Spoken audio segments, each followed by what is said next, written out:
আমি না কলেজ আসতে আসতে দেখলাম সোশ্যাল মিডিয়া খুললে মমতা বন্দ্যোপাধ্যায় কিন্তু অনেকের মিস করেছে কি না, মমতা বন্দ্যোপাধ্যায় ওই যে বলেছিল যে আমি ঘরের কাপড় পরে এখানে চলে এসেছি, তার কারণ কি একটাই, যে ঘরে ঢুকে ঢুকে অমিত শাহের পুলিশ জিজ্ঞাসা করছে কন হ্যাঁ আপ লোক কো, কন সে আতি হুঁ, এইসব জিজ্ঞাসা। ভাই তোরা কে জিজ্ঞাসা করার?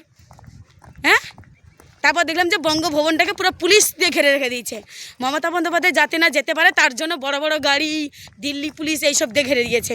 তো মমতা বন্দ্যোপাধ্যায় একটা ঘরের কাপড় পরে চলে এসেছিলো, কেন? তার প্রতিবাদ ছিল। ওই তোমরা কে?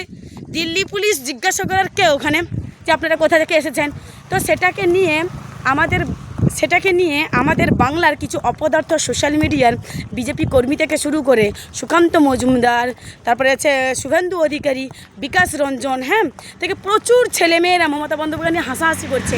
ওই যে মমতা বন্দ্যোপাধ্যায় কাপড়টা নিয়ে দেখিয়েছে না, তাদের লজ্জা থাকা উচিত, কারণ মমতা বন্দ্যোপাধ্যায়ের বয়সটা হচ্ছে 65 বছর। তোমরা যার শাসনকালে থাকছো, খাচ্ছো, পড়ছো, যেই মমতা বন্দ্যোপাধ্যায়কে রোস্ট করে গালিগালাজ করার পরেও পরের দিন সূর্য ওঠা দেখছো। বুঝতে পারছো কী বলেছি? যেই শাসক সরকারের শাসন করে থাকছো, সেই শাসক সরকারকে উল্টে আবার তার বিরুদ্ধে কথা বলছো, তাকে গালিগালাজ করছো। লজ্জা করে না? এটা কোন ধরনের শিক্ষা ভাই? একটু সম্মান দিয়ে তো মানুষকে কথা বল। উনি 65 বছর, ওনার বয়স, কেমন? লজ্জা থাকা উচিত। মমতা বন্দ্যোপাধ্যায় যাদেরকে নিয়ে গেছেন না দিল্লিতে, তাদের পরিবারের কেউ না কেউ মারা গিয়েছে। কি করে? এই অপদার্থ, এই নির্বাচন কমিশনার তার নেতৃত্বে বিজেপির ইশারায় যখন যাকে পারছে হিয়ারিংয়ের নোটিশ করছে, কেউ আতঙ্কে মরে যাচ্ছে ভয়ে। বুঝতে পেরেছি? এই মৃত্যুর জন্য দায়ীটাকে নির্বাচন কমিশনার থেকে শুরু করে পুরো কেন্দ্রীয় ক্যাবিনেট পর্যন্ত দায়ী। আজ মমতা বন্দ্যোপাধ্যায় বাংলার মানুষ যাতে শান্তিতে বাঁচতে পারে তার জন্য দিল্লিতে গিয়েছে। আরে কি বলবো আপনাদেরকে, আমি আর লজ্জা থাকা উচিত। বাংলার মানুষের নিজের শাসক সরকারকে নিয়ে হাসাহাসি করছো।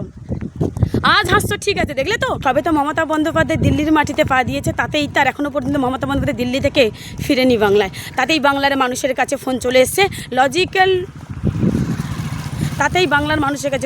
এসছে লজিক্যাল ডিসক্রিপেন্সি তালিকা প্রকাশ করা হয়েছে। বুঝতে পেরেছো? আজকে যাকে নিয়ে রোস্ট করছো, সেই মাননীয় মুখ্যমন্ত্রী মমতা বন্দ্যোপাধ্যায়ের জন্য তুমি শান্তিতে আগামী দিনে বাঁচতে পারবে।